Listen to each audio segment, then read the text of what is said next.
Good morning. It's finally Saturday, the work week is over. Today is usually the day that I try to get most of my errands and stuff done. I have a lot that I want to do today, so we'll see if I get through it all. I'm going to the gym, that's what I'm away to do just now. I would like to do some writing, some editing, some reading, of course, update you on what I'm reading. And it's raining, so I don't really want to go outside more than I have to, but I would like to maybe get some like horror or gothic or something sort of themed reads for October, something a bit spooky. So yeah, we'll see how we get on with all of that. I'm gonna go to the gym just now and then I'll give you a little update.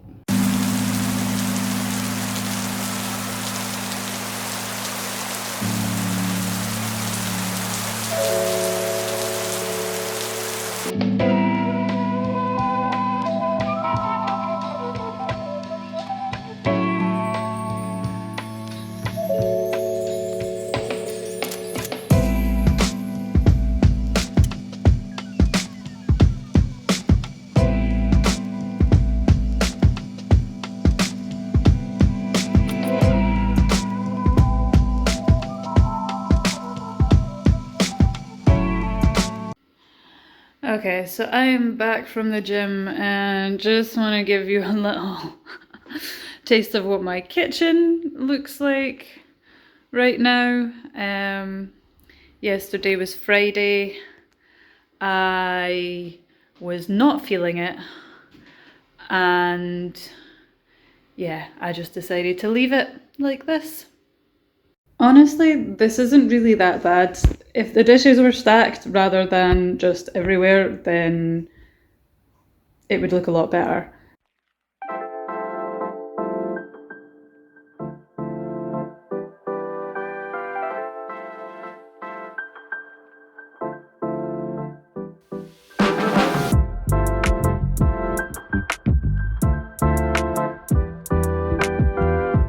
So instead of cleaning my kitchen or doing my editing, I decided to procrastinate by going book shopping and taking myself on what I like to call a writing date.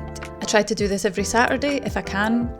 I've wanted to write books since I was about 5 years old, but I've never been able to get past the first few chapters of anything due to a whole lot of emotional baggage that I've been carrying around since childhood. I've done a lot of work on that in the past few years though, so now I'm trying to build myself up slowly by having this small weekly writing ritual. It's nothing fancy, I just take myself out for a coffee and write about 5 pages in my notebook. I stole the notebook idea from Neil Gaiman, but I like that it forces me to commit to what I'm writing, even if I don't really like it. With a word processor, it's too easy just to go back and delete everything. I also don't write well at home, where it's too easy just to get distracted, and since I work from home full time, it's nice to have a reason to get out and about on a Saturday, even if I don't have any specific plans. After this, I headed home to finish editing my Heaven Officials Blessing vlog, which I posted last Saturday. Is it the most amazing video in the world? No, but I'm still very proud of it. I'll link it here for anyone who's interested. Also, if anyone's interested in sticking around to watch me improve my content, then it would be greatly appreciated if you would subscribe and give the video a thumbs up. Things are a bit shoddy just now, but I plan to get much better. Just you watch.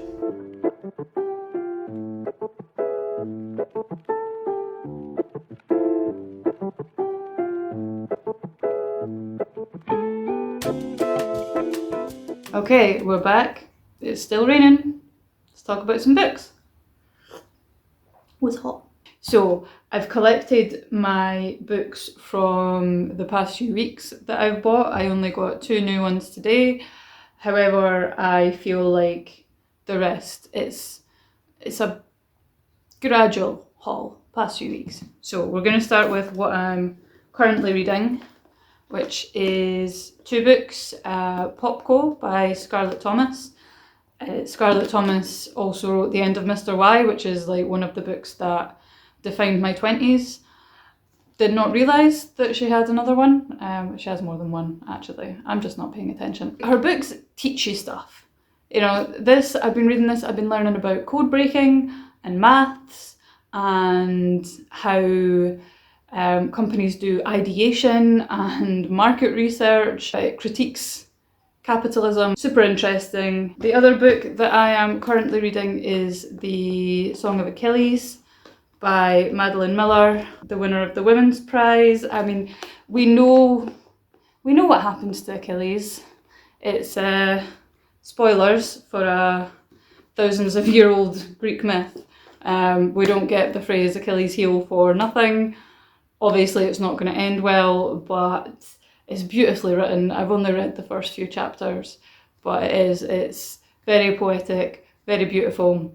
I know I'm going to cry, so it's always a good time when you can tell you're going to cry. Another 2 books by authors that I just wasn't paying attention and didn't realise they'd come out. So Maxwell'S Demon by Stephen Hall. If we're talking about books that defined my 20s, The Raw Shark Texts, which was his first novel, possibly the defining book of my adult life. I read that and I was just astounded, and then I went and bought it for everybody for Christmas, whether they read books or not. I was like, you're getting this for Christmas. So I read it again recently. It's obviously different reading it 13 years later. It was published, I want to say 2007. I should probably have checked that before I started this video. But it was published a while ago now, and Maxwell'S Demon only came out in 2022. So until then, that big gap, that was his only novel, and I was astounded to find that there was another one. So I got this, I have finished this. I liked it. It's very good. It's another one of these books that you kind of learn something from, that teaches you. It's all about stories and how stories are built, like, you know, hero's journey, 3-act structure, 5-act structure, etc., etc. But also a lot about entropy. And Maxwell'S Demon is the name of a thought experiment to do with entropy. I love that stuff. You know, throw some like sciencey sounding stuff in a book, but like make it about concepts and words and literature, and yeah, num num num num num. I will eat that all up. So Maxwell'S Demon. This one, The Lives She Left Behind by James Long. So this is the sequel to a book called Fernie, which was published, I think, in 1998. I read it in 2010, and again, if I was to say 4 books that define my 20s, we've just named 3 of them in this short space. Fernie, The Raw Shark Texts, The End of Mr. Y, and the 4th one is probably Hard-Boiled Wonderland and the End of the World by Haruki Murakami. But this is a direct sequel to Fernie. The ending of Fernie was, I was really big on endings. The endings that were unsatisfying. Not that the ending of Fernie is unsatisfying, but you think you know what you're getting, and then it's a twist ending. And it was right up my street at the time. It was exactly the sort of thing that I loved, was one of these endings where you think you're getting one thing and then you get something else. And again, it taught you something. It taught you bits of history about, you know, the area of Pencilwood, where it's set. Really interesting, and also just quite heartbreaking. So the sequel, 2016, again, a huge gap between the first and the second one. And when I realised this was out, I was just, I couldn't wait to read it. I couldn't wait to see where the story went. Waiting for so long for a sequel, being so much older, with the book that was the original having been one of the defining books of my 20s, this was never going to live up to it, but that doesn't mean that it's bad. I have read this one already. I read it when I was in Portugal for a works weekend. Very much enjoyed it. There was like one moment where I kind of felt, I was like, I just don't really believe the change of heart there, and like, what's the reason for that? But otherwise, yeah, really enjoyed this. This is Who Fears Death by Nidi Okora. I Hope I am pronouncing that correctly. I am probably not. This appeared on, I believe it was a Guardian list that I read of what to read if you're tired of white Western fantasy, which I've read so much white Western fantasy from the age of like 5 years old. So yes, very tired of it. Other books on that list were the 5th season, the Broken Earth trilogy, N.K. Jemisin, also the Dominion of the Fallen by Elette de Bodard. Again, hope I'm pronouncing that correctly. I read both of those and I enjoyed them, so this is another pick from that list. This is about a woman who wanders the African desert after surviving rape by an enemy general and the annihilation of her village. She hopes to die, but instead she gives birth to an angry baby girl, who she names her Onyesonwu, which means who fears death, and it's an African fantasy novel. So excited to read that, very interesting, something a bit different. Another author that I love that I didn't know had another book. I should probably sit up and pay more attention. Susanna Clarke, who wrote Jonathan Strange and Mr. Norrell. Just, what a fantastic book. Neil Gaiman said about her that it was, when he read her first short story, it was like watching someone play the piano for the first time and they played a concerto perfectly. This is a completely different story about Piranesi, who lives in the house, perhaps he always has. Then messages begin to appear, scratched out in chalk on the pavements. There's someone new in the house, but who are they and what do they want? It's an epistolary novel, so it's told through journal entries. I don't really know much more than that, except that it's quite sort of mystical and conceptual. I don't know where I'm going to find the time to get around to reading all of these, but very excited. So these three kind of count as one. I have read these two before, but you were getting the three. I didn't realise there was a extra book with some more information about one of the characters. Patrick Rothfuss is another one of these people that it's like, hey, here's my first book. It's fucking brilliant, and it is. I read these a few years ago now. I'm probably going to reread them because one of the things that is just fantastic about, I mean, they're fantastic in so many ways, but the fact that the prose is just so beautiful and poetic and literary, which you don't get in so much fantasy and so much genre fiction. It's just someone who has a story that they want to tell, and the prose is a bit, nah, it's not the most important thing. And as someone who studied literature and is a book snob, I really see when someone pulls it all off, when they give you plot and they give you character and they give you setting and they give you the imagery and the poetry, and it's just all together in one beautiful package, which is these books. Another big chunky one, Mallarcoy by Alex Feby? Who knows? So this is the second in what will be a trilogy, the Cities of the West series. I read the first one, which was Mordew. I read that at the beginning of 2022. So yeah, I don't remember everything that happened, but I remember the gist of the story. I'll read a Wikipedia summary before I go back and read this one. But again, it's a fantasy series that just is a bit different. It was a bit of a different idea with the god being dead, and that's where the magic comes from, and the living mud, and the weft, and all this different. So it was really interesting. Loved that book, except for the scene with the elephants. And if you know, you know. And Alex, I will never forgive you for that. No. Just no. So this is the second book. Very interested to see where it goes, because it was just it felt original. It is very refreshing when you have a genre like fantasy that is just done to death and saturated, and how do you make your fantasy world and your magic?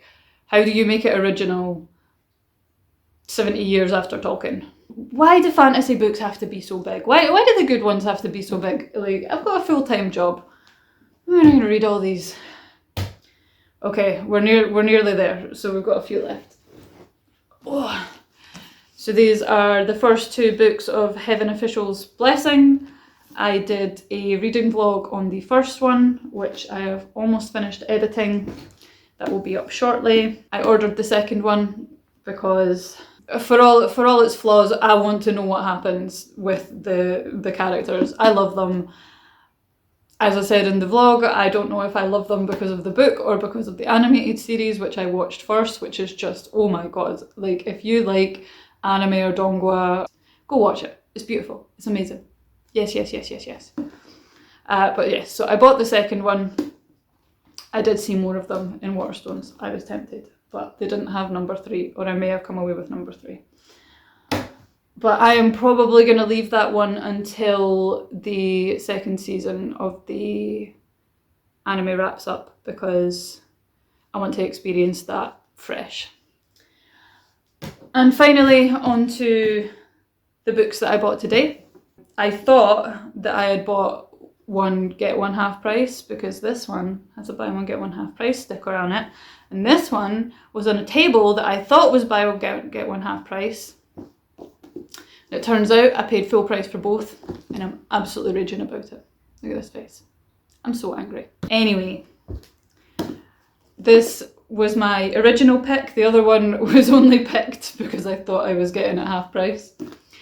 But this is The Ghostwoods by C.J. Cook, who is actually a creative writing lecturer at University of Glasgow. I read the first few pages anyway. I read on the subway home, and yeah, I'm in. Like, the back was like, I kind of just bought it because it said it was gothic and I wanted something sort of thematic for October, sort of for Halloween.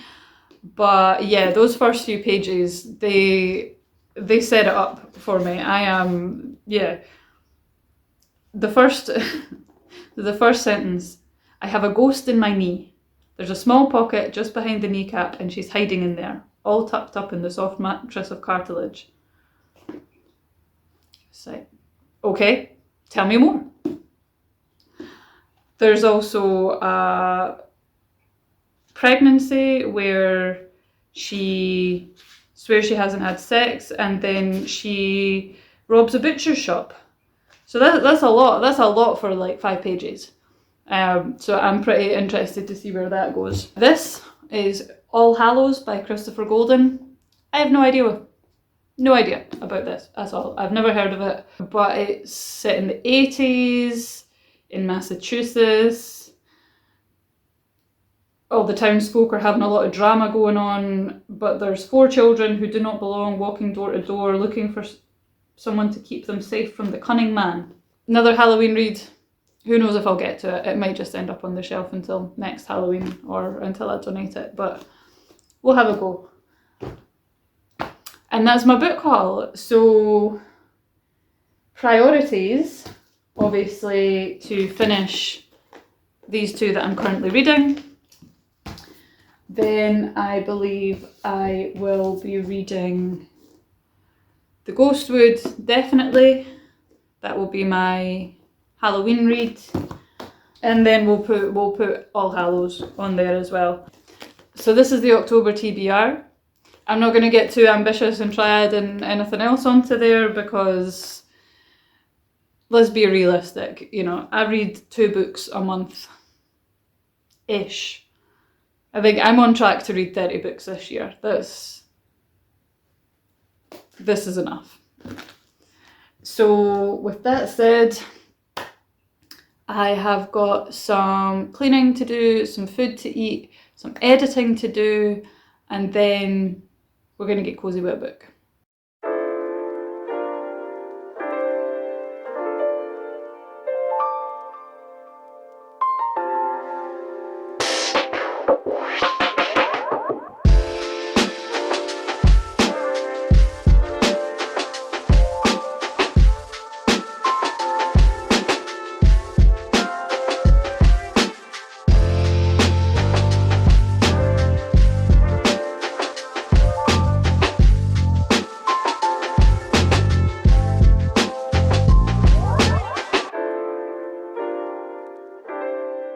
Hello! So it's about 9:15 now. I did not clean. In fact, I actively made more mess and did not clean. But it's okay, tomorrow is Sunday. Sunday is usually my cleaning and reset day, so we're gonna leave the kitchen till tomorrow morning. I have been reading some more of PopCo. I am about 300 pages in. Now, to be honest, I am at least 2/3 of the way through the book, and not a lot has happened. I've been told a lot, but it's very meandering. I've learned a lot, we've covered a lot of stuff, but the main plot hasn't particularly advanced. So I'm going to read a bit more tonight before we go to bed, and then tomorrow we'll have a little bit of a cleaning and reset day. Sundays are also the day that I catch up on my anime, so I will see you tomorrow. Hello! So it is not the next day, it's actually Monday evening. I couldn't be bothered. On Sunday, I couldn't be bothered to film. I'd done a lot all week. Went to the gym 3 times. So I took a day off. I watched anime. I did not shower, I did not get out of my pyjamas, I did not get off the couch, and it was awesome. But now, I did finish PopCo on Sunday as well, so we're here to finish off the video with a bit of a review, thoughts, critique, whatever you want to call it, about PopCo. So this is an interesting book. It's got themes of capitalism, particularly critiquing capitalism, consumerism, identity, authority, conformity, rebellion, code, and how we encode our identities using consumerism. So the intersection between capitalism, consumerism, identity, code, and then there's some maths thrown in there as well.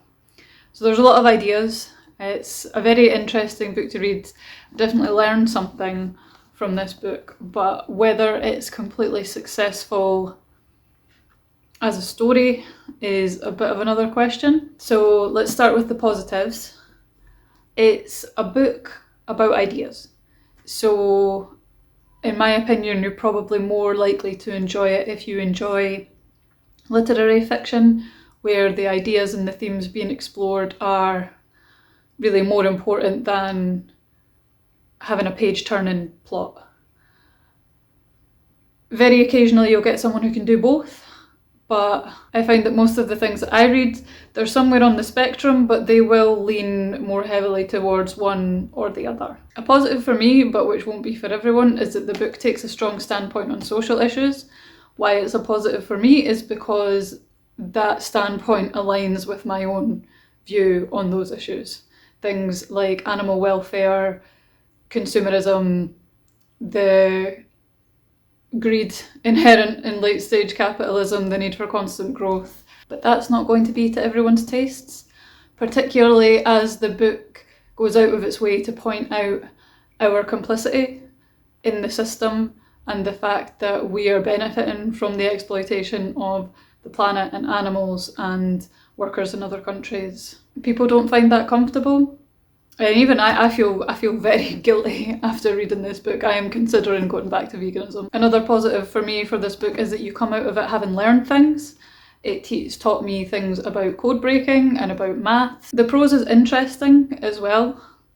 I've seen differing opinions on it, on whether it succeeds in being literary or not. But you can tell that that's what she's going for. She is a teacher of creative writing herself.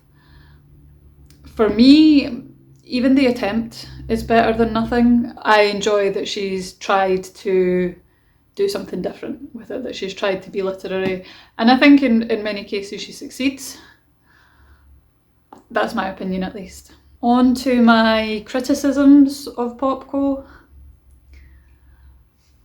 I would say the biggest one is probably that it's promising a plot that it doesn't deliver. So if I read the back of the book, Alice Butler has been receiving some odd messages. All anonymous, all written in code. Are they from someone at PopCo, the profit-hungry corporation that she works for? Or from Alice's long-lost father? Is someone else on her trail? The solution, she is sure, will involve the code-breaking skills she learned from her grandparents and the key she's been wearing around her neck since she was 10. So it's setting up this sort of almost mystery thriller type idea. There's coded messages, there's a necklace with a mystery to be solved, but actually none of these things are really what the book is about. The coded messages hardly feature at all, to be honest. They're not a big part. And the culmination of the necklace mystery isn't incredibly satisfying, which is my second criticism, that the ending isn't satisfying, because what she's done is she's set up this expectation that there's going to be this sort of mystery thriller going on, and what you actually get is a lot of flashbacks, a lot of stuff that doesn't really go anywhere, like her father. Her father doesn't feature at all, really. It says on the back, are they from her long-lost father? And that sets up this idea of the father is going to feature in the story, but after he goes, not really. So the solving of the mystery of the necklace, it doesn't actually feel like the real culmination of the book. It feels like more of an afterthought. Something else that I have to say is that it does not need to be this long. It is nearly 500 pages, roughly 470 pages. It does not need to be that long.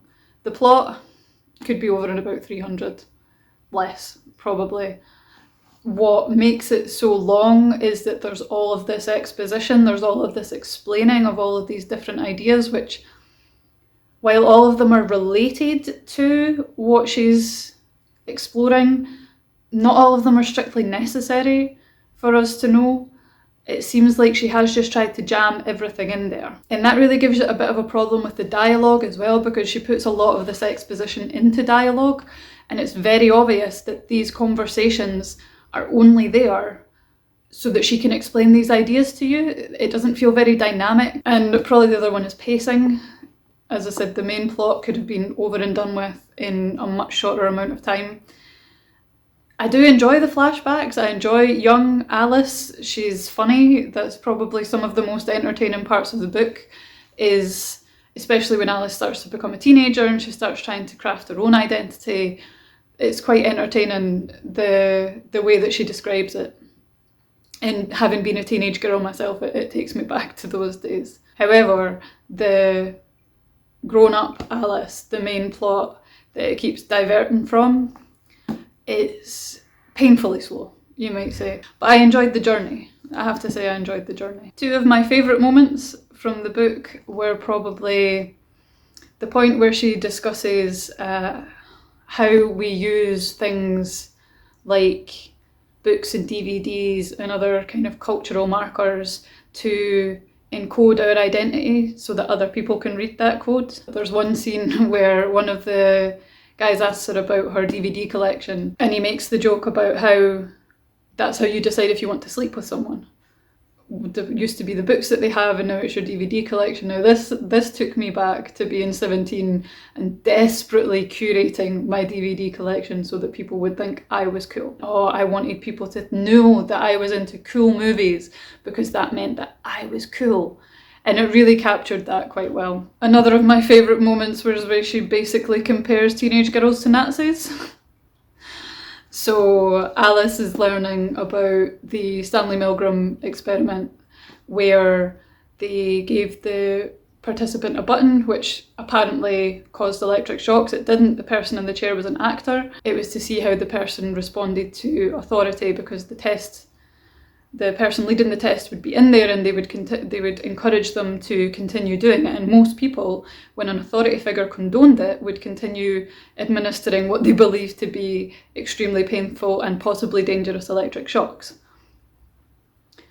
So Alice is learning about this, and then she immediately thinks about the Nazis and collaborators, and then about how she thinks, oh, well, I'm also a collaborator because I just stood by and let my friends pick on this girl at school. And it's things like that, it's meshing these ideas that it makes you think, and that's what I like about this book, is it makes you think. But it's not necessarily something that you're going to pick up and lose yourself in and help you escape from the real world. In fact, it brings all the problems of the real world and makes you read about them for 450 pages so that you can feel guilty at the end.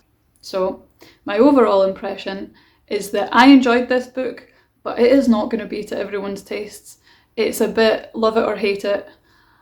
It has a lot of good ideas, it's thought-provoking, it has a powerful message, but at the same time, it falls a bit flat on the plot, it doesn't deliver on its promises, it could be a lot shorter, and it doesn't really make the material as dynamic and engaging as it could be. So I would give this a 3.5 out of 5 stars. I give it points for effort, I give it points for ideas, I deduct points for pacing and unfulfilled promises. I'm not 100% sure what the next video is going to be. I've got an idea in my head, so it's probably going to be that. I think I'm going to read a certain book that I don't think I'm going to like, so it'll be a reading this book for all the wrong reasons video. But if you're here to the end, thanks for watching. What is it that people do? They say to leave an emoji. What have we? Leave a book emoji if you made it to the end. And I hope to see you next time. Bye.